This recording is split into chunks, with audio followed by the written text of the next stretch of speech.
Phobos जो मरीख के दो चांदों में से सबसे बड़ा चांद है, इसकी शक्ल काफी भद्दी और मजाया है। ये बिल्कुल एक आलू यानी पोटैटो जैसा है। ये पूरे निज़ाम शमसी का सबसे तारीक चांद है। इसका गैर मामूली मदार और रंग इस बात की निशानदेही करते हैं कि बर्फ और स्याह चट्टानों के मुरक्कब पर मुश्तमिल एक ऐसा सियारचा हो सकता है जो मरीख के पास से गुजरते हुए उसकी कशिश शकल का कैदी बन गया। मरीख के किनारों के करीब से ली गई फोबोस की रंगीन तस्वीर ईसा के robot space craft Mars express ने 2021 के आखिर में ली थी। ये जहाज अभी भी मरीख के गिर्द चक्कर लगा रहा है। फोबोस एक भारी भरकम और बंजर चांद है जिसका सबसे बड़ा गड्ढा उसकी दूर वाली साइड पर मौजूद है। इसकी धुंधली रंगत वाली तस्वीर से ऐसा लगता है कि जैसे फोबोस 1 मीटर मोटी धूल से ढका हुआ है।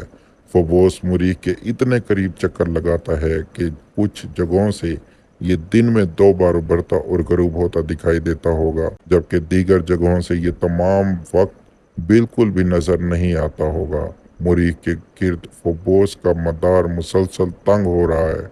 साल भर में तकरीबन 6 फुट ये मरीख के और करीब होता जा रहा है। इसी हिसाब से तकरीबन 50 मिलियन सालों में ये टुकड़ों में तकसीम होकर मरीख पर बरस जाएगा।